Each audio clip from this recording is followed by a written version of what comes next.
Hello friends, once again welcome back to Civil Adda 247 and this is Rani Gupta and in this part we will discuss about 50 most important question. Clear है? इसके पहले के जितने भी part थे हमने उसमें 30 क्वेश्चन कंप्लीट किए थे. आज हम 50 महत्वपूर्ण प्रश्नों का रिवीजन करेंगे, उनको डिस्कस करेंगे और ये क्वेश्चन कौन से सब्जेक्ट से हैं? एनवायरनमेंट और इकोलॉजी. क्लियर है? एनवायरनमेंट एंड इकोलॉजी की घटना चक्र विशेषांक जो है उससे महत्वपूर्ण 50 क्वेश्चन की एक सीरीज लेकर आए हैं हम, जिसे हमने पार्ट 12 में रखा है. क्लियर है? तो चलिए हम स्टार्ट करते हैं. और यदि आपको वीडियो अच्छा लगे तो प्लीज़ लाइक शेयर और कमेंट कीजिएगा, चैनल को सब्सक्राइब कीजिएगा और इसे ज़्यादा से ज़्यादा शेयर कीजिएगा. क्लियर है? चलिए देखिए, पहला क्वेश्चन है यहाँ, निम्नलिखित पदार्थों में से कौन से ओजोन रिक्तिकारक मतलब जो ओजोन होल के लिए जिम्मेदार हैं? नीचे दिए गए कूट से सही उत्तर चुनिए. क्लोरोफ्लोरोकार्बन, हेलोन्स, कार्बन टेट्राक्लोराइड और ये हैं इसके ऑप्शन. तो इसका राइट आंसर है ऑप्शन डी, 1, 2 और 3. ठीक है ना? मतलब ये है कि जो ओजोन रिक्तिकारक है, ओजोन में जो होल हो रहा है उसके लिए जिम्मेदार है क्लोरोफ्लोरोकार्बन, हेलोन्स और कार्बन टेट्राक्लोराइड, तीनों ही हैं. क्लियर है? और जो मॉन्ट्रियल प्रोटोकॉल हुआ था, मॉन्ट्रियल प्रोटोकॉल हुआ कब था? ये 1989. ठीक है, 1 जनवरी 1989 को मॉन्ट्रियल प्रोटोकॉल हुआ था और इसके तहत ओजोन रिक्तिकारक जैसे CFC, हेलोन्स और जितने भी ओजोन रिक्तिकरण केमिकल हैं जैसे कार्बन टेट्राक्लोराइड, इनके उत्पादन पर रोक लगाई गई थी. ठीक है, जैसे आपने पढ़ा है क्योटो प्रोटोकॉल, उसमें क्या किया गया? क्योटो प्रोटोकॉल में जितनी भी ग्रीन हाउस गैस हैं उनको कम करने के लिए मतलब उन पर रोक लगाने के लिए काम किया गया था. उसी प्रकार मॉन्ट्रियल प्रोटोकॉल के तहत क्या हुआ था? ओजोन रिक्तिकारक पर रोक लगाई गई थी. तो इसका राइट आंसर हो जाएगा ऑप्शन डी, 1, 2 और 3. नेक्स्ट देखते हैं, निम्न में से किसने तिब्बत पठार के ऊपर वर्ष 2005 में ओजोन आभा मंडल अर्थात ओजोन हैलो का पता लगाया था? ठीक है, तो ये साइंटिस्ट का नाम बताना है. इनका राइट आंसर है ऑप्शन सी, GW केंट मूर. ठीक है, ओजोन हेलो का पता किसने लगाया था? GW केंट मूर ने पता लगाया था और ये टोरंटो विश्वविद्यालय के थे. इन्होंने 2005 में, कब? 2005 में ओजोन हेलो का पता लगाया था. नेक्स्ट देखते हैं, मॉन्ट्रियल प्रोटोकॉल निम्न में से किसके रक्षण से संबंधित है? अभी देखिए, इसके पहले हमने बताया कि मॉन्ट्रियल प्रोटोकॉल, अब देखिए पूछ रहा है कि किसके रक्षण मतलब किसकी रक्षा करता है? तो ओजोन परत की रक्षा करता है. अभी ये कब प्रभावी हुआ था? 1 जनवरी 1989 को. ठीक है, इसका उद्देश्य क्या था? ओजोन परत का संरक्षण करना और उसको जो हानि पहुंचा रहे हैं पदार्थ like chlorofluorocarbon, halons, tetrachloride, chloride, उन पर क्या करना? उनके प्रयोग पर रोक लगाना. क्लियर है? तो मॉन्ट्रियल प्रोटोकॉल ओजोन परत के रक्षण से संबंधित है, 1 जनवरी 1989 को प्रभावी हुआ और जितने भी ओजोन रिक्तिकारक हैं उन पर रोक लगाई गई इसके तहत. नेक्स्ट देखते हैं, मॉन्ट्रियल प्रोटोकॉल किससे संबंधित है? रिपीटेड क्वेश्चन है ये, तो यहाँ पे ऑप्शन ए हो जाएगा राइट आंसर, ओजोन परत के क्षय को रोकना. नेक्स्ट देखते हैं, मॉन्ट्रियल प्रोटोकॉल निम्न में से संबंधित है? MPPSC 2014 का क्वेश्चन. इसका राइट आंसर हो जाएगा ऑप्शन बी, क्लोरोफ्लोरोकार्बन. ठीक है, निम्न में से संबंधित है तो ये अब इसका राइट आंसर हो जाएगा. नेक्स्ट देखते हैं, निम्नलिखित युग्म में से सही सुमेलित नहीं है, मतलब इसमें कौन सा गलत है ये देखना है आपको. तो प्रथम विश्व जलवायु सम्मेलन 1979, प्रथम पृथ्वी शिखर सम्मेलन में एजेंडा 21 तैयार किया गया, पृथ्वी +5 शिखर सम्मेलन 1997 में तैयार किया. देखिए, यहाँ पे जो पहला जलवायु सम्मेलन हुआ था वो 1979 में हुआ था, बिल्कुल राइट है. प्रथम पृथ्वी शिखर सम्मेलन जो हुआ था वो 1992 में हुआ था. ठीक है, और इसमें हमने एजेंडा 21 को देखा था कि एजेंडा 21 इसमें तैयार किया गया था. यदि पृथ्वी सम्मेलन 1992 में है तो पृथ्वी +5 सम्मेलन 1997 में होगा, तो ये भी क्या है? एकदम सही है. तो इसका मतलब ये कि ये जो डी ऑप्शन है ये गलत है. इसमें कार्बन व्यापार मॉन्ट्रियल प्रोटोकॉल, जबकि मॉन्ट्रियल प्रोटोकॉल किससे संबंधित है? ओजोन परत के रक्षण से। ठीक है, यहाँ पे जितने भी ओजोन रिक्तिकारक जो भी केमिकल हैं उन पर रोक लगाई गई है, तो ये गलत हो जाएगा। इट मीन्स इसका राइट आंसर है ऑप्शन डी, कार्बन व्यापार मॉन्ट्रियल प्रोटोकॉल। ठीक है ना, क्योंकि जो मॉन्ट्रियल प्रोटोकॉल है वो कार्बन व्यापार से नहीं बल्कि किससे रिलेटेड है, O3 के संरक्षण से। नेक्स्ट देखते हैं, ओजोन परत संरक्षण दिवस मनाया जाता है। ओजोन परत संरक्षण दिवस कब मनाते हैं, तो इसका राइट आंसर है ऑप्शन ए, 16 सितंबर। ठीक है, 1994 में यूएनओ ने किसने, संयुक्त राष्ट्र जो महासभा है यूएन की, उसने 16 सितंबर 1994 को 1994 को अंतर्राष्ट्रीय ओजोन परत संरक्षण दिवस मनाने की घोषणा की थी। ठीक है, और इसके पहले 1987 में इसी दिन मॉन्ट्रियल प्रोटोकॉल पर हस्ताक्षर किए गए थे। हालांकि वो प्रभावी कब से हुआ था, 1989 से। ठीक है, तो आप याद रखिएगा, ओजोन परत संरक्षण दिवस 16 सितंबर।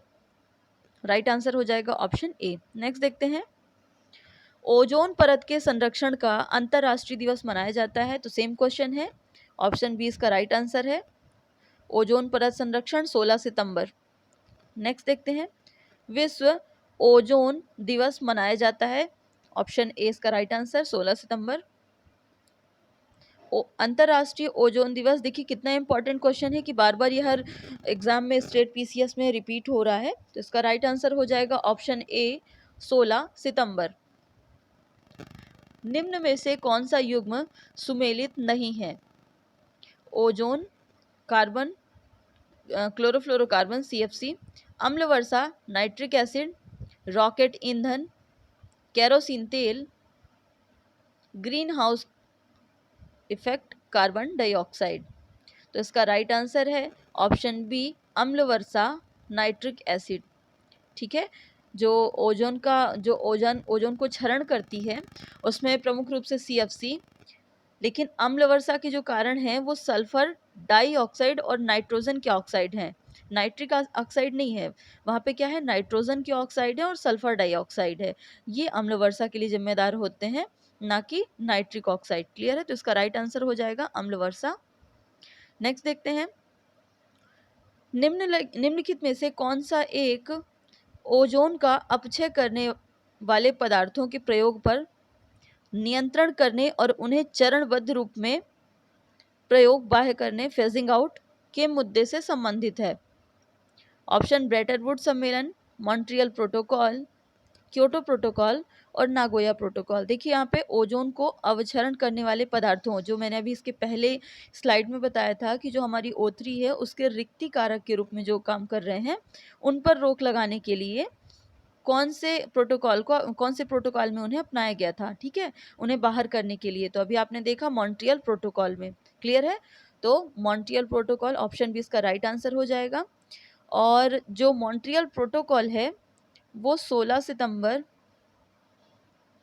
1987 को इसमें हस्ताक्षर हो गए थे, लेकिन प्रभावी कब हुआ था ये, 1989 को। क्लियर है, तो इसका राइट आंसर हो जाएगा option B, Montreal Protocol. Next देखते हैं,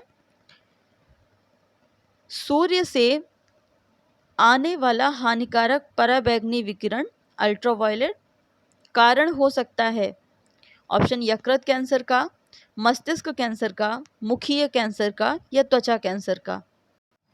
तो इसका राइट आंसर हो जाएगा ऑप्शन डी, त्वचीय कैंसर का। क्लियर है, जो अल्ट्रावायलेट रेज होती हैं सूर्य से आने वाली, उसके थ्रू जब हमारे त्वचा पे पड़ती हैं तो उसमें जो DNA है, जो हमारा जेनेटिक मटेरियल है, उसमें म्यूटेशन उत्पन्न हो जाता है, जिससे त्वचा के कैंसर का खतरा रहता है। ठीक है ना, तो इसका राइट आंसर क्या है, ऑप्शन डी।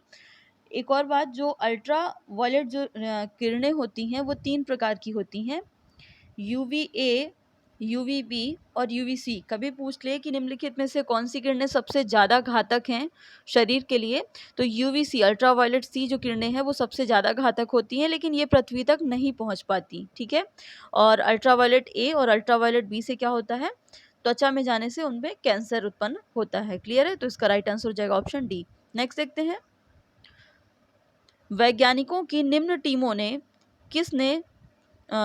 में किसने सर्वप्रथम अंटार्कटिका के ऊपर ओजोन छिद्र का पता लगाया था? इसका राइट आंसर है ऑप्शन डी, ब्रिटिश की टीम ने। ठीक है, ब्रिटिश दल 1985 में। कब लगाया था इसने? 1985 में टोटल ओजोन मैपिंग स्पेक्ट्रोमीटर की मदद से अंटार्कटिका के ऊपर इस छिद्र का पता लगाया था। ठीक है ना, इसका राइट आंसर डी हो जाएगा। नेक्स्ट देखते हैं, निम्नलिखित में से कहाँ सदाबहार वन पाए जाते हैं? ऑप्शन देखिए, मालवा पठार, पूर्वी घाट, पश्चिमी घाट, छोटा नागपुर का पठार। तो इसका राइट आंसर है ऑप्शन सी, पश्चिमी घाट। ठीक है, मैक्सिमम सदाबहार वन वहीं पे पाए जाते हैं जहां वर्षा 200 सेंटीमीटर से लगभग अधिक होती है। क्लियर है? तो जैसे पश्चिमी घाट है जिसमें जिसे हम सह्याद्री भी कहते हैं, सह्याद्री। इसके अलावा जो उत्तर पूर्वी भारत, नॉर्थ ईस्ट इंडिया, ठीक है, अंडमान निकोबार द्वीप समूह, अंडमान निकोबार द्वीप समूह, इन सभी जगह क्या होती है, औसत वार्षिक वर्षा जो है लगभग 200 सेंटीमीटर से अधिक पाई जाती है। अतः यहाँ पे कौन से वन पाए जाते हैं? सदाबहार वन। तो ये तीनों ही याद रखिएगा, सह्याद्री मतलब पश्चिमी घाट, नॉर्थ ईस्ट इंडिया और अंडमान निकोबार द्वीप समूह का कुछ हिस्सा। नेक्स्ट देखते हैं, निम्नलिखित में से कौन सी विषुवतीय वनों की अद्वितीय विशेषता है? विषुवतीय वनों की पूछ रहे हैं। इसके ऑप्शन ये कूट है यहाँ पे, और इसके ऑप्शन है, राइट आंसर इसका ऑप्शन डी 1, 2 और 3। ठीक है, विषुवतीय वनों की विशेषता क्या है? तो इसमें आपको ये मेंस के लिए भी अच्छा क्वेश्चन है। देखिए, विषुवतीय वन ऊंचे घने वृक्षों की विद्यमानता होती है जिनके किरीट निरंतर वितान बनाते हों। बहुत सी जातियों का सह अस्तित्व है, बायोडाइवर्सिटी अच्छी है, अधिपादपों की असंख्य किस्मों की विद्यमानता है। ठीक है, बहुत सारे जो प्लांट्स हैं उनकी बहुत सारी किस्में यहाँ पाई जाती हैं। अच्छा, यहाँ पे जो वर्षा है वो कितने सेंटीमीटर से अधिक होती है? 200 सेंटीमीटर से अधिक वर्षा होती है। पत्ते कैसे होते हैं इसके? लंबे चौड़े होते हैं, सदाबहार प्रकार के पेड़ होते हैं यहाँ के, और इन पे वितान अर्थात जो नुकीले होते हैं वो गठन करते हैं उसका। ठीक है, तो ये इसका राइट आंसर हो जाएगा। आज हम विश्व में अगर देखें तो लगभग 80% जो बायोडाइवर्सिटी है वो विषुवतीय वनों में ही पाई जाती है। तो इसका जो यहाँ पे सेकंड लिखा है, बहुत सी जातियों यहाँ पे जो सह अस्तित्व है वो यही है कि यहाँ पे लगभग 80% पूरे विश्व में जितने भी वृक्ष हैं उनकी 80% बायोडाइवर्सिटी विषुवतीय वनों में ही पाई जाती है। नेक्स्ट देखते हैं, निम्नलिखित राज्यों पर विचार कीजिए, अरुणाचल प्रदेश, हिमाचल प्रदेश, मिजोरम। उपर्युक्त राज्यों में से किनमें उष्णकटिबंधीय आर्द्र सदापर्णी वन होते हैं? उष्णकटिबंधीय आर्द्र सदापर्णी वन, देखिए, ऐसे क्षेत्र में पाए जाते हैं जहाँ पे वर्षा 200 से 300 सेंटीमीटर के बीच होती है। ध्यान रखिएगा, 200 से 300 सेंटीमीटर के बीच होती है ना, जैसे पश्चिमी घाट इसके पहले मैंने बताया था। तो इसका राइट आंसर क्या है? ऑप्शन सी, केवल 1 और 3। केवल 1 और 3, इसमें हिमाचल प्रदेश नहीं है। ठीक है, और जैसे अरुणाचल प्रदेश, मिजोरम में उष्णकटिबंधीय आर्द्र सदापर्णी वन पाए जाते हैं, लेकिन हिमाचल प्रदेश में मुख्यतः कौन से वन होते हैं? उष्णकटिबंधीय नम पर्णपाती। ठीक है, उष्णकटिबंधीय नम पर्णपाती और उष्णकटिबंधीय शुष्क पर्णपाती, लेकिन यहाँ पे आर्द्र पूछ रहे हैं तो ये अरुणाचल प्रदेश और मिजोरम में पाए जाएंगे। नेक्स्ट देखते हैं, निम्नलिखित में से किस प्रकार के वनों में अधिकतम पादप विविधता पाई जाती है? ठीक है, मतलब जो प्रजातियां हैं, स्पीसीज हैं, वो कहाँ पर सर्वाधिक पाई जाती हैं?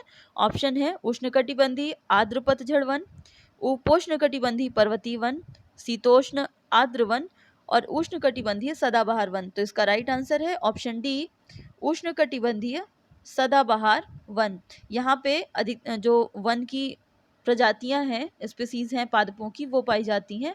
सभी क्षेत्रों में पौधों का जो जीवन है, जीवन रूप है, उनकी जो संरचना है उसमें लगभग समता पाई जाती है। ठीक है, लेकिन अगर बात करें तो जो प्लांट्स की प्रजातियां हैं वो बहुत, मतलब उसमें बहुत सारी विषमताएं होती हैं। इतनी विषमताओं के बावजूद भी यहाँ पे क्या है, संरचना में उनकी समता पाई जाती है। और यहाँ पे जो दशाएं होती हैं प्राणियों के विकास के लिए, पादपों के विकास के लिए, वो अनुकूलित होती हैं सदाबहार वन में। ठीक है, क्यों? क्योंकि इसमें वर्ष भर यहाँ पे जो वर्षा है वो उच्च होती है और तापमान क्या रहता है यहाँ पे? उच्च रहता है सदाबहार वनों में। नेक्स्ट देखते हैं, पेड़ पौधों और जंतुओं की सर्वाधिक विविधता विशेषता है। तो इसका राइट आंसर है ऑप्शन बी, उष्णकटिबंधीय आर्द्र वन की। ठीक है, सर्वाधिक जो विविधता है, डाइवर्सिटी है, उनकी विशेषता क्या है? उष्णकटिबंधीय आर्द्र वन यहाँ पर पाई जाती है सबसे ज़्यादा। नेक्स्ट देखते हैं, निम्नलिखित में से किस पारिस्थितिक तंत्र में पौधे का जैविक पदार्थ अधिकतम है? ठीक है, पौधे का जैविक पदार्थ अधिकतम है। तो इसका राइट आंसर हो जाएगा ऑप्शन बी, उष्णकटिबंधीय वर्षावन। ठीक है, उष्णकटिबंधीय वर्षावन कहाँ पर पाए जाते हैं? जो 0 डिग्री हमारा अक्षांश है उससे लगभग 10 डिग्री नॉर्थ और 0 डिग्री अक्षांश से 10 डिग्री लगभग साउथ, ये जो क्षेत्र होता है वो उष्णकटिबंधीय वर्षावन वाला क्षेत्र होता है। विश्व का सबसे बड़ा बायोम है, ये भी याद रखिएगा क्वेश्चन, विश्व का सबसे बड़ा बायोम। ठीक है, जो पृथ्वी के धरातल का लगभग 8% भाग घेरे हुए है, 8%। ठीक है, तो विश्व का सबसे बड़ा बायोम कौन सा है? उष्णकटिबंधीय वर्षावन। और ये कहाँ पाया जाता है? 10 डिग्री नॉर्थ और 10 डिग्री साउथ को घेरे हुए है। ठीक है, यहाँ पे अगर बात करें तो जो पृथ्वी का आधे से अधिक जो वनस्पति जात है और जो भी प्राणी जात है वो यहीं पे पाया जाता है। अभी हमने इसके पहले वाली स्लाइड में भी देखा, पूरे वर्ष भर यहाँ पे तापमान हाई रहता है, टेम्परेचर, और जो वर्षा होती है वो उच्च होती है, यहाँ पे सबसे ज़्यादा होती है। अब जब तापमान अधिक रहेगा तो आर्द्रता भी अधिक रहेगी, आर्द्रता अधिक होगी तो यहाँ के जो वृक्ष होते हैं वो कैसे होते हैं? सदाबहारी वृक्ष होते हैं, जिनकी पत्ते कैसे होते हैं? चौड़े। ठीक है ना, चौड़े पत्ते वाले सदाबहार वृक्ष उगते हैं। इसके अलावा इतनी ज़्यादा बायोडाइवर्सिटी पाई जाती है कि 200 से अधिक प्रजातियां देखी जा सकती हैं सिर्फ 1 हेक्टेयर भूमि में यहाँ पर। ठीक है ना, तो जैसे और एक और चीज़ यहाँ पे कि जब इतनी ज़्यादा यहाँ पे प्लांट्स हैं, इतनी ज़्यादा विविधताएं हैं, तो ये प्रकाश पाने की होड़ करती हैं, एक दूसरे से मतलब लिपट जाती हैं, तो जैसे बेल का निर्माण कर लेती हैं यहाँ पे। इन बेलों को हम क्या कहते हैं? कठलता या लिपाना। ये नए नए शब्द हैं, इसमें याद रखिएगा। कठलता या लिपाना क्या होता है? जो उष्णकटिबंधीय वर्षावन में जो सदाबहार वृक्ष पाए जाते हैं वो प्रकाश की होड़ के लिए, मतलब उन्हें भी प्रकाश मिलना चाहिए, तो ऐसी होड़ में वो उनकी बेलें एक दूसरे से लिपट जाती हैं, इन्हें हम क्या कहते हैं? कठलता या लिपाना। ठीक है, और जो कीटों की प्रजातियां हैं उसमें लगभग 80% इसी क्षेत्र में पाई जाती हैं। ठीक है ना, तो अगर बोला जाए तो सबसे ज़्यादा बायोडाइवर्सिटी उष्णकटिबंधीय वर्षावन वाले क्षेत्रों में पाई जाती है। नेक्स्ट देखते हैं, भारत में निम्नलिखित में से किस एक वन प्रारूप में सागौन अर्थात टीक बोलते हैं सागौन को, एक प्रभावी वृक्ष स्पीसीज है? तो इसका राइट आंसर है उष्णकटिबंधीय आर्द्र पर्णपाती वन। ठीक है, उष्णकटिबंधीय आर्द्र पर्णपाती वन क्या होते हैं? आर्द्र पर्णपाती वन, जहां वर्षा 100 सेंटीमीटर से 200 सेंटीमीटर के बीच होती है। ऐसे वन जहां पर जो 100 सेंटीमीटर से 200 सेंटीमीटर के मध्य वर्षा वाले क्षेत्रों में उगते हैं उन्हें हम उष्णकटिबंधीय आर्द्र पर्णपाती वन कहते हैं।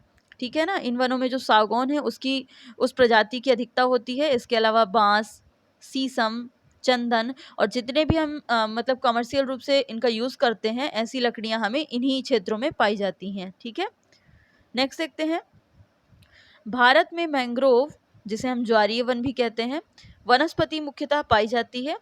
इसके ऑप्शन है मालाबार तट, सुंदरवन, कच्छ कारण और दंड कारण। CGPSC का क्वेश्चन है ये। इसका राइट आंसर है ऑप्शन बी, सुंदरवन। ठीक है, जो ज्वारीय वन डेल्टा प्रदेश हैं और जो समुद्र के ज्वार वाले भाग होते हैं इन्हें मैंग्रोव वनस्पति के नाम से जानते हैं। ठीक है, क्या होती है मैंग्रोव वनस्पति? जो ज्वारीय वन डेल्टा प्रदेश हैं, समुद्र के जो ज्वार हैं जहाँ पर आते हैं, उन भागों की जो वनस्पति है उन्हें हम मैंग्रोव वनस्पति कहते हैं। ठीक है, इसका जो सबसे ज़्यादा क्षेत्र है वो सुंदरवन में पाया जाता है। और जो यहाँ के जो वनों की जो विशेषता है, मतलब यहाँ पे जो वृक्ष है उन्हें सुंदरी वृक्ष के नाम से मतलब विशेष रूप से उल्लेखनीय किया जाता है इससे। नेक्स्ट देखते हैं, भारत के निम्न स्थानों में से कौन सा स्थान मैंग्रोव वनस्पति के लिए प्रसिद्ध है? तो अभी आपने देखा इसके पहले, इसका राइट आंसर हो जाएगा ऑप्शन सी, सुंदरवन।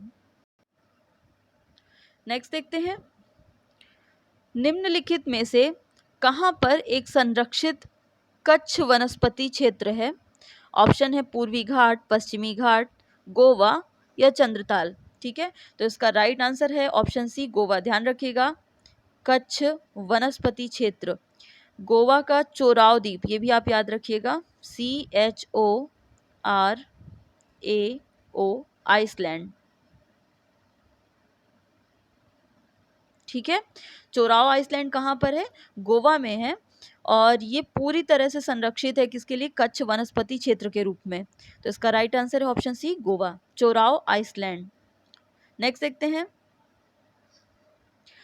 भारत के निम्नलिखित क्षेत्रों में किस एक में मैंग्रोव वन, सदापर्णी वन और पर्णपाती वनों का संयोजन है? मतलब ऐसा कौन सा क्षेत्र है जहाँ पे मैंग्रोव वन भी, सदापर्णी वन भी और पर्णपाती वन भी पाए जाते हैं? ये तीनों ही पाए जाते हैं। तो इसका राइट आंसर है ऑप्शन डी, अंडमान निकोबार द्वीप समूह। ठीक है, यहाँ पे मैंग्रोव वन, सदापर्णी वन और पर्णपाती वन तीनों ही प्रकार के पाए जाते हैं। यदि हम बात करें 2017 की जो रिपोर्ट थी, वन रिपोर्ट 2017 की, उसमें जो अंडमान निकोबार है वहाँ पे मैंग्रोव आवरण लगभग 617 वर्ग किलोमीटर में फैला हुआ है मैंग्रोव। ठीक है, तो इसका राइट आंसर ऑप्शन डी है। नेक्स्ट देखते हैं, निम्नलिखित जंगलों में कौन सा जंगल पृथ्वी ग्रह के फेफड़ों के रूप में जाना जाता है? ठीक है, ऑप्शन देख लीजिए, इसका राइट आंसर है ऑप्शन डी, अमेजन वर्षा वन। ऑप्शन डी क्या है? अमेजन वर्षा वन है। कहाँ पे? अमेजन या अमेजेनिया के नाम से जानते हैं इसे, और यहाँ पे बहुत चौड़ी पत्ती वाले नमी युक्त वन होते हैं। और ये पाया कहाँ जाता है अमेजन? ये दक्षिण अमेरिका के अमेजन बेसिन के बड़े भूभाग पे फैला है। कहाँ पे? South America. क्लियर है, साउथ अमेरिका में एक बेसिन है, अमेजन बेसिन, वहाँ पर ये फैला हुआ है। इसे हम पृथ्वी के फेफड़े के रूप में जानते हैं। और ऐसा क्यों जानते हैं? क्योंकि जो इसकी वनस्पतियाँ हैं वो कार्बन डाइऑक्साइड को लगातार अवशोषित कर रही हैं और ऑक्सीजन को मुक्त कर रही हैं। ठीक है ना, तो ये फेफड़े के रूप में जाना जाता है अमेजन बेसिन को। लगभग पृथ्वी की जो 20% ऑक्सीजन है वो इन्हीं के द्वारा मुक्त होती है, इन्हीं वर्षा वनों के द्वारा मुक्त होती है हमारी पृथ्वी की लगभग 20% ऑक्सीजन गैस। नेक्स्ट देखते हैं, निम्नलिखित में से किस महाद्वीप में उष्णकटिबंधीय पर्णपाती वनों का विस्तार अधिक है? तो इसका राइट आंसर है ऑप्शन बी, एशिया। ठीक है, उष्णकटिबंधीय पर्णपाती वनों को मानसूनी वन भी कहा जाता है। और ये साधारणतः अगर बात करें तो भारत में, थाईलैंड, इसके अलावा म्यांमार और जो साउथ ईस्ट एशिया है, दक्षिण पूर्वी एशिया, उसके भाग में पाए जाते हैं। ठीक है, यहाँ पे चौड़ी पत्ती वाले पर्णपाती वन होते हैं, जिसमें अच्छा, पर्णपाती वन, उष्णकटिबंधीय पर्णपाती वन क्या होते हैं? जो वर्ष में एक बार पत्तियों को गिराते हैं। ठीक है, और ऐसे वन का विस्तार कहाँ पे ज़्यादा है? एशिया में, वो भी वहाँ पे भारत में। नेक्स्ट देखते हैं, समाचारों में कभी कभी दिखाई देने वाले रेड सैंडर्स के संदर्भ में निम्नलिखित कथनों पर विचार कीजिए। यह दक्षिण भारत के एक भाग में पाई जाने वाली एक वृक्ष की जाति है। और दूसरा कथन देखिए, यह दक्षिण भारत के उष्णकटिबंधीय वर्षा वन क्षेत्रों के अति महत्वपूर्ण वृक्षों में से एक है। तो ध्यान रखिएगा, जो रेड सैंडर्स है हम उसे रक्त चंदन कहते हैं। ठीक है, और ये उष्णकटिबंधीय शुष्क पर्णपाती वन में पाई जाने वाली वृक्ष की एक प्रजाति होती है। कौन सी? उष्णकटिबंधीय शुष्क पर्णपाती। ठीक है, अगर हम इसका बॉटनिकल नेम देखें रेड सैंडर्स का, तो इसका बॉटनिकल नेम है टेरोकार्पस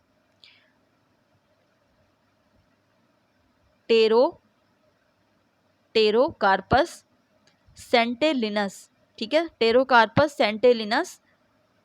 सेंट देखिए, सेंट इसमें आ रहा है, रेड सैंडर्स से आप याद कर लीजिएगा, रक्त चंदन, सेंटेलिनस, टेरोकार्पस सेंटेलिनस इसका बॉटनिकल नेम है।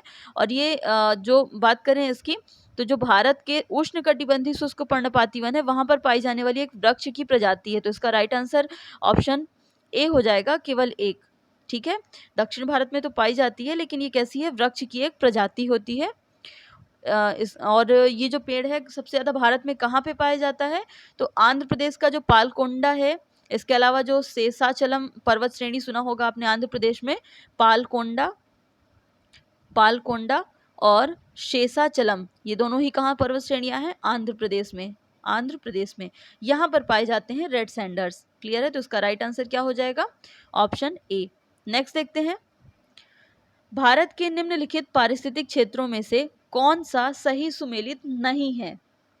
ठीक है, दक्षिण पश्चिमी घाट आर्द्र वन पाए जाते हैं यहाँ पर। तराई दुआर चौड़ी पत्ती वाले वन, कच्छ का रण घास के प्रदेश पाए जाते हैं, और पूर्वी दक्कन पठार आर्द्र वन। तो इस क्वेश्चन का राइट आंसर ऑप्शन डी है, क्योंकि पूर्वी दक्कन पठार पे आर्द्र वन नहीं पाए जाते, बल्कि यहाँ पर शुष्क सदाबहार वनों की अधिकता होती है। ठीक है, शुष्क सदाबहार वनों की अधिकता होती है यहाँ पे, तो इसलिए इसका राइट आंसर हो जाएगा ऑप्शन डी। नेक्स्ट देखते हैं, सूची 1 को सूची 2 से सुमेलित कीजिए और सही उत्तर सूची के नीचे दिए गए कूट से चुनिए। उष्णकटिबंधीय वन, सुंदरवन, शंकु वृक्ष वन हिमाचल प्रदेश, कच्छ वनस्पति राजस्थान, और पतझड़ वन साइलेंट वैली। देखिए यहाँ पे आपको जोड़ी टाइप से मिलाना है और इसका सही उत्तर चुनना है। तो जो उष्णकटिबंधीय वन है, उष्णकटिबंध मतलब इस ऑप्शन में, तो इसका यहाँ पे फर्स्ट नंबर मैच होगा साइलेंट वैली से। ठीक है, उसके बाद शंकु वृक्ष जो है वो हिमाचल प्रदेश में मिलते हैं, शंकु वृक्ष हिमाचल प्रदेश में। कच्छ वनस्पति सुंदरवन में मिलती हैं, सुंदरवन में, और पतझड़ वन राजस्थान में पाए जाते हैं। ठीक है, तो अब इसे आप सीरियल वाइज लगा लीजिए। यहाँ पे देखिए डी ऑप्शन, देखिए इसका राइट आंसर हो जाएगा। ए का 4th नंबर राइट, बी का 2nd नंबर, सी का 1st एंड डी का 3। तो इसका राइट आंसर हो जाएगा ऑप्शन डी, ऑप्शन डी। मैं एक बार मिलाकर आपको बता देती हूँ, जो उष्णकटिबंधीय वन है वो कहाँ पर पाए जाते हैं, साइलेंट वैली में पाए जाते हैं। इसके अलावा जो शंकु वृक्ष हैं, शंकु वृक्ष वो हिमाचल प्रदेश में पाए जाते हैं। कच्छ वनस्पति जो हैं वो सुंदरवन में मिलती है, सुंदरवन में। और जो पतझड़ वन है, पतझड़ वन वो कहाँ पे पाए जाते हैं, आपके राजस्थान में। तो इसका ये राइट आंसर है ऑप्शन डी। नेक्स्ट देखते हैं, 2004 की सुनामी ने लोगों को यह महसूस करा दिया कि गरान मतलब मैंग्रोव तटीय आपदाओं के विरुद्ध विश्वसनीय सुरक्षा बाड़े का कार्य कर सकते हैं। गरान सुरक्षा बाड़े के रूप में किस प्रकार कार्य करते हैं। ठीक है, मतलब ये बता रहे हैं कि जो 2004 में सुनामी आई थी उसको रोकने के लिए, मतलब उसकी जो क्षति हुई थी उस क्षति को कम करने में मैंग्रोव वनों ने काफ़ी सहायता की थी। और वो यही पूछ रहे हैं कि सुरक्षा बाड़े का कार्य किस प्रकार से कर सकते हैं, इसमें ऑप्शन में कौन सा सही है। तो इसका राइट आंसर है ऑप्शन डी। देख लेते हैं, मैंग्रोव के वृक्ष अपनी सघन जड़ों के कारण तूफान और ज्वार भाटे से नहीं उखड़ते। ठीक है, तो इसका राइट आंसर ऑप्शन डी हो जाएगा। जो तटीय आपदाएं आती हैं, सुनामी हो गई, बाढ़ हो गई, तो उसके लिए सुरक्षा बाड़े का काम करते हैं और अपनी जड़ों के कारण क्या होते हैं, ये टिके रहते हैं। बहुत ही इसकी सघन जड़ें होती हैं, टाइट होती हैं। तो इसका right answer option D. Next देखते हैं, भीतरकनिका मैंग्रोव के संदर्भ में निम्नलिखित कथनों पर विचार कीजिए। कथन नंबर 1 है, यह वंशधारा और सुवर्ण रेखा नदियों के डेल्टा में स्थित है। कथन 2 है, यह पश्चिमी बंगाल में अवस्थित है। इसका राइट आंसर है ऑप्शन डी, ना तो 1 और ना दो, मतलब दोनों ही कथन क्या है, गलत है। अब देखिए, जो भीतरकनिका मैंग्रोव हैं वो कहाँ पर स्थित हैं, ओडिशा के जो केंद्रपाड़ा जिला है, ओडिशा में केंद्रपाड़ा जिला। ठीक है, वहाँ पे ब्राह्मणी, वैतरणी और महानदी डेल्टा, ध्यान रखिएगा यहाँ पे ये वंशधारा सुवर्ण रेखा ये गलत है। ओडिशा के केंद्रपाड़ा जिले में ब्राह्मणी, वैतरणी और महानदी, ठीक है, इन तीनों नदियों के जो डेल्टा क्षेत्र हैं वहाँ पर स्थित है ये मैंग्रोव वन। ठीक है, और इसे हम 2000 ये पश्चिम बंगाल में नहीं, ओडिशा में है, और इसे 2002 में रामसर साइट भी घोषित किया गया है। ठीक है, रामसर स्थल में ये सम्मिलित हो चुके हैं। नेक्स्ट देखते हैं, निम्नलिखित कथनों पर विचार कीजिए। टेक्सास वृक्ष हिमालय में प्राकृतिक रूप से पाया जाता है। टेक्सास वृक्ष रेड डेटा बुक में सूचीबद्ध है और टेक्सास वृक्ष टैक्सोल नामक औषधि प्राप्त की जाती है इससे, जो पार्किंसन रोग के विरुद्ध प्रभावी है। ठीक है, तो इसमें कौन से कथन सही हैं? इसका राइट आंसर है 1, 2, 3। ऑप्शन डी इसका राइट आंसर है। तो ध्यान रखिएगा, ये जो टैक्सोल नामक औषधि है, इससे पार्किंसन रोग, मतलब जो विशेषता कैंसर के लिए प्रभावी होती है, ये कौन सी औषधि? टैक्सोल नामक औषधि, ठीक है। पार्किंसन रोग भी इससे क्या होता है के विरुद्ध ये प्रभावी होती है। कहाँ पर पाए जाते हैं टैक्सास वृक्ष? हिमालय में पाए जाते हैं, बिल्कुल सही है। ये यूपीएससी का क्वेश्चन है। टैक्सास वृक्ष रेड डेटा बुक में, IUCN की जो रेड डेटा बुक है उसमें सूचीबद्ध किया गया है इसे।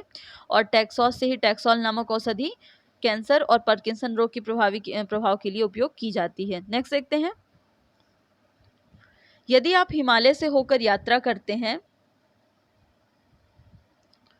तो आपको वहां निम्नलिखित में से कौन से पादपों को प्राकृतिक रूप में उगते हुए देखने की संभावना है? ठीक है, यहाँ पे कुछ प्लांट्स के नाम दिए हुए हैं, उनमें कौन से ऐसे प्लांट्स हैं जिनको आप उगते हुए वहां देखते हैं? ठीक है, ऑप्शन है बांज, इसे हम ओक कहते हैं, OAK, ओक। बुरुंस, इसे हम इंग्लिश में रोडोडेंड्रॉन कहते हैं, रोडोडेंड्रॉन, ठीक है। और यहाँ पे चंदन, ठीक है। तो ये 3 ऑप्शन है, इसमें राइट आंसर हो जाएगा इसका ऑप्शन ए, केवल 1 और 2, ठीक है। इसका राइट आंसर क्या है? ऑप्शन ए, केवल 1 और 2। जो कश्मीर को देखा जाए तो उसका जो, उसे छोड़कर बाकी का जो उत्तर पश्चिमी भाग है उपोष्ण कटिबंधीय क्षेत्र के अंतर्गत आता है, जिसमें खासी पहाड़ियाँ, नागालैंड, मणिपुर, ये सब में, इस सब के अंतर्गत आता है। और यहाँ का जो प्रमुख वृक्ष है ना, वो है चीड़, ठीक है, ध्यान रखिएगा इसे भी। चीड़ ये चौड़ी पत्ती वाले होते हैं, लेकिन जहाँ पे आर्द्रता ज़्यादा होती है इन्हीं एरियाज़ में, उष्णकटिबंधीय वन, जो उपोष्णकटिबंधीय वन है, तो उन एरिया में आर्द्रता यदि ज़्यादा होती है तो उस भाग में ओक भी प्राप्त होता है और रोडोडेंड्रॉन भी प्राप्त होता है, ठीक है। ये झाड़ियाँ होती हैं, लेकिन ध्यान रखिएगा यहाँ पे जो हम हिमालय की यात्रा करते हैं तो ये उपोष्णकटिबंधीय भाग पूछ रहा है, ना कि उष्णकटिबंधीय पर्णपाती। तो ध्यान रखिएगा, जो चंदन है वो उष्णकटिबंधीय पर्णपाती वृक्ष है जो हिमालय में नहीं पाया जाता। तो इसका राइट आंसर है बांज और बुरुंस, केवल 1 और 2। नेक्स्ट देखते हैं, भारत के एक विशेष क्षेत्र में स्थानीय लोग जीवित वृक्षों की जड़ों का अनुवर्धन करके इन्हें जलधारा के आर पार सुदृढ़ पुलों में रूपांतरित कर देते हैं। जैसे जैसे समय गुजरता है ये पुल और अधिक मजबूत होते जाते हैं। ये अनोखे जीवित जड़ पुल कहाँ पाए जाते हैं? ऑप्शन है मेघालय, हिमाचल प्रदेश, झारखंड और तमिलनाडु। इसका राइट आंसर है ऑप्शन ए, मेघालय, ठीक है। जीवित जड़ पुल कहाँ पाए जाते हैं? मेघालय में। यदि किसी पेड़ को काटे बिना उससे पुल बना दिया जाए, ब्रिज बना दिया जाए, तो उसे हम क्या बोलते हैं? जीवित पुल या प्राकृतिक पुल कहते हैं। और मेघालय राज्य में इस प्रकार के कई पुल, कई ब्रिज हमें मिल सकते हैं। इसका राइट आंसर हो जाएगा ऑप्शन ए। नेक्स्ट देखते हैं, निम्न में से कौन सा भारत में निर्वनीकरण का प्रभाव नहीं है? ठीक है, निर्वनीकरण का प्रभाव नहीं है, तो इसका राइट आंसर है ऑप्शन सी, नगरीकरण। नगरीकरण जो निर्वनीकरण है इसका प्रभाव नहीं है, बल्कि निर्वनीकरण के कारणों में से एक है। बढ़ती आबादी की, जो आबादी बढ़ रही है, जनसंख्या बढ़ रही है, उनकी जितनी भी नीड्स हैं, बेसिक नीड्स, उन्हें पूरा करने के लिए लोग नगरों का विस्तार करते हैं, वनों का विस्तार करते हैं। और इससे क्या होती है? हमारी बायोडाइवर्सिटी प्रभावित होती है। क्यों? क्योंकि हम लोग वहाँ के वृक्षों को, मतलब वृक्षों को काट दिया जाता है। इससे न सिर्फ वृक्ष बल्कि जो जीवित प्रजाति हैं, जो जंतुओं की प्रजाति है, वो भी क्या होती है? नष्ट होती है और बायोडाइवर्सिटी को ह्रास होता है, ठीक है। तो जैव विविधता को प्रभावित करती है ये। इस प्रकार से इसका राइट आंसर क्या हो जाएगा? ऑप्शन सी, नगरीकरण। इसके अलावा हिमालय में जल स्रोतों का सूखना, जैव विविधता की हानि और मृदा अपरदन इसके प्रमुख प्रभाव में नहीं आते, प्रमुख प्रभाव में आते हैं। नेक्स्ट देखते हैं, नागालैंड के पर्वत क्रमशः बंजर होते जा रहे हैं, उनका प्रमुख कारण है, तो ऑप्शन इसके उग्रवाद, शहरीकरण, झूम कृषि और जीवित जनसंख्या वृद्धि, तीव्र जनसंख्या वृद्धि। तो इसका राइट आंसर है ऑप्शन सी, झूम खेती, ठीक है। नागालैंड के जो पर्वत हैं वो बंजर होते जा रहे हैं, इसका प्रमुख कारण क्या है? यहाँ पे जो स्थानीय जातियाँ होती हैं वो बड़े पैमाने पर झूम खेती करती हैं। झूम खेती एक निश्चित क्षेत्र में ये लोग खेती करते हैं और कुछ समय पश्चात उस क्षेत्र को छोड़कर झूम झूम कर आगे जाकर के खेती करते हैं अगले क्षेत्र में, उसके पश्चात पुनः अगले क्षेत्र में जाकर खेती करते हैं, तो ये क्या होती है, झूम खेती कहलाती है। ठीक है, तो इसके कारण जो वहाँ के जो पर्वत हैं वो क्या होते जा रहे हैं, बंजर होते जा रहे हैं, क्योंकि उनमें कटाव कर कर के ये लोग खेती करते हैं। नेक्स्ट देखते हैं, वनह्रास का प्रमुख कारण है, तो ऑप्शन देख लीजिए, सड़कों का विकास, नदी घाटी परियोजना, औद्योगिक विकास, कृषि विकास। तो यदि वनों का एक प्रकार से देखें कि वनों का उन्मूलन होते जा रहा है, तो इसका प्रमुख कारण है औद्योगिक विकास। है तो सभी कारण, लेकिन इसका जो प्रमुख कारण है वो क्या है, औद्योगिक विकास, ऑप्शन सी। इसमें क्या होता है, जब इंडस्ट्रीज को डेवलप किया जाता है यहाँ पे, तो वनों को काटकर नगरों की स्थापना की जाती है। ठीक है, और यहाँ पे लकड़ियाँ हैं उनका दोहन किया जा रहा है। तो एक प्रकार से जब बताएं कि भूमि का जो उपयोग है, यहाँ की भूमि का, वो कृषि के लिए, मतलब जो खाली हो रही भूमि है उसके लिए, कृषि के लिए किया जा रहा है। तो एक प्रकार से यहाँ पे क्या है, औद्योगिक विकास सबसे प्रमुख कारण है वनों के उन्मूलन का। नेक्स्ट देखते हैं, जलवायु के प्रमुख घटक जो झारखंड राज्य के वन क्षेत्र की जलवायु को प्रभावित करते हैं। ध्यान रखिएगा, झारखंड पीएससी का क्वेश्चन है ये, झारखंड राज्य के वन क्षेत्र की जलवायु को प्रभावित करते हैं ऐसे जलवायु के कौन से प्रमुख घटक हैं। तो इसका जो राइट आंसर है ऑप्शन डी, जंगल की आग। ठीक है, जो जलवायु को प्रभावित कर रहे हैं घटक, उसमें जंगल की आग क्या है, प्रमुख रूप से इसको प्रभावित करता है। इसमें यदि बात करें, हजारीबाग, जमशेदपुर, पलामू, बोकारो, ये सब जिले आते हैं इसके अंतर्गत, जो सबसे ज़्यादा प्रभावी होते हैं जंगलों की आग से। ठीक है, नेक्स्ट देखते हैं, भारत के निम्नलिखित में से कौन सा नगर वृक्षारोपण में विशिष्टता रखता है, वृक्षारोपण में। तो इसका राइट आंसर है ऑप्शन डी, वालपराई। ठीक है कहाँ पे ये, तमिलनाडु के कोयम्बटूर जिले में स्थित है वालपराई, तमिलनाडु के कोयम्बटूर जिले में स्थित है ये। और यहाँ पे वृक्षारोपण में यदि बात की जाए तो सबसे ज़्यादा विशिष्टता, मतलब ये ऑप्शन जो है, इन ऑप्शन में से वालपराई सबसे ज़्यादा विशिष्टता रखता है। नेक्स्ट देखते हैं, भारत में उपर्युक्त पारिस्थितिक संतुलन बनाए रखने के लिए वन आच्छादन हेतु न्यूनतम संस्तुत भूमि क्षेत्र कितना होता है। तो इसका राइट आंसर है ऑप्शन बी, 33%। देखिए, जो नेशनल फॉरेस्ट पॉलिसी है, राष्ट्रीय वन नीति, उसके अनुसार देश के कुल क्षेत्रफल का कम से कम 1/3, कितना, 1/3, अर्थात 33%, कितना, 33% भाग पर वन होने आवश्यक हैं, तभी पारिस्थितिक संतुलन क्या रहेगा, बना रहेगा। ठीक है, इसके अलावा 2/3 जो पहाड़ी और पर्वतीय क्षेत्र में है, जैसे देखिए ये तो जो भी भूमि है हमारी मुख्य भूमि उसके लिए है, पर ये जो पर्वतीय क्षेत्र हैं जितने भी, उसके लिए ये निर्धारण 2/3 है। ठीक है, 2/3 है ये, ताकि वहाँ पे जो भूस्खलन होता है उसे हम रोक सकें, वहाँ पे जो अपरदन होता है उसे रोका जा सके। तो ध्यान रखिएगा, जो भी नेशनल फॉरेस्ट पॉलिसी है वो नॉर्मल जगह के लिए कितना परसेंट अलाउ करती है, 33%, अर्थात 1/3। लेकिन जो पर्वतीय भूमि है वहाँ पर वन कितने होने चाहिए, कम से कम 2/3। ठीक है, पर्वतीय क्षेत्रों के लिए। नेक्स्ट देखते हैं, पर्यावरण का संतुलन बनाए रखने के लिए वनांतर्गत क्षेत्रफल होना चाहिए। तो अभी आपने देखा 33%, अर्थात 1/3। नेक्स्ट देखते हैं, राष्ट्रीय वन नीति में भारत के कुल भौगोलिक क्षेत्रफल के कितने प्रतिशत वन रखने का लक्ष्य है। तो इसका राइट आंसर है ऑप्शन डी, 1/3। ठीक है, लगभग 33%, लगभग नहीं 33% इसका सही उत्तर है। नेक्स्ट देखते हैं, राष्ट्रीय वन नीति, नेशनल फॉरेस्ट पॉलिसी 1952 के अनुसार निम्नलिखित में से कौन सा वन का संवर्ग नहीं है। ठीक है, वन का संवर्ग मतलब वनों का जो रूपांतरण, जो वर्गीकृत किया गया है, तो निम्नलिखित में से कौन सा वर्गीकरण नहीं है। तो इसके अनुसार हम बात करें तो वनों को 4 भागों में विभाजित किया गया है नेशनल फॉरेस्ट पॉलिसी के अनुसार। पहले होते हैं संरक्षित वन, दूसरे हैं राष्ट्रीय वन, थर्ड है ग्राम वन, और फोर्थ है वृक्ष भूमि अर्थात ट्री लैंड्स, वृक्ष भूमि अर्थात ट्री लैंड्स। तो देखिए, राष्ट्रीय वन, संरक्षित वन और ग्राम वन तीनों ही हैं, तो इसमें कौन सा ऑप्शन हो जाएगा, राइट आंसर हो जाएगा इसका ऑप्शन बी, राष्ट्रीय उद्यान। राष्ट्रीय वन नीति के तहत वर्ग का संवर्ग नहीं है। नेक्स्ट देखते हैं, भारत के कुल क्षेत्रफल में वनों का क्षेत्रफल कितना है? भारत के कुल क्षेत्रफल में वनों का क्षेत्रफल कितना है? तो इसका राइट आंसर हो जाएगा ऑप्शन बी 21%। यहाँ पे एग्जैक्ट आंसर नहीं है, 21.54% है इसका। ठीक है, 21.54% है इसका आंसर।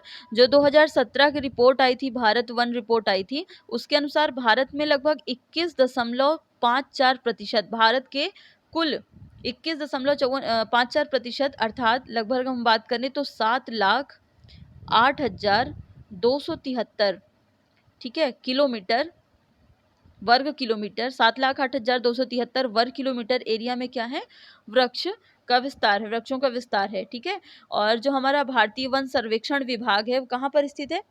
भारतीय वन सर्वेक्षण विभाग कहाँ पर स्थित है? देहरादून में। ठीक है, ये हर 2 साल में, प्रत्येक 2 वर्ष में उपग्रह चित्रण के माध्यम से कौन सी रिपोर्ट प्रस्तुत करता है? State of forest report. हालांकि 2017 की रिपोर्ट मैंने बताई, 19 की रिपोर्ट अभी देखा नहीं है, इसे आप चेक कर लीजिएगा, लेकिन अबाउट इसी के लगभग होगा, 21.54% के समथिंग। ठीक है, तो इसका राइट आंसर हो जाएगा ऑप्शन बी 21%। नेक्स्ट देखते हैं, India state of forest report 2017 के अनुसार देश के कुल भौगोलिक क्षेत्रफल का कितना प्रतिशतांश वनों के अंतर्गत है? तो देखिए ऑप्शन सी इसमें राइट आंसर है 21.54। ठीक है, India state of forest report कौन प्रकाशित करता है? ये देहरादून पर स्थित भारतीय वन सर्वेक्षण विभाग। ठीक है, कौन प्रकाशित करता है? भारतीय वन सर्वेक्षण विभाग। ठीक है, ये कहाँ पर है? देहरादून में है। तो इसके अनुसार 2017 में 21.54 क्षेत्र में हमारे यहाँ भारत में क्या है? वनों का विस्तार था। नेक्स्ट देखते हैं, 2015 में निम्नलिखित राज्यों में से किसके भौगोलिक क्षेत्रफल का सबसे अधिक प्रतिशत वनों के अंतर्गत था?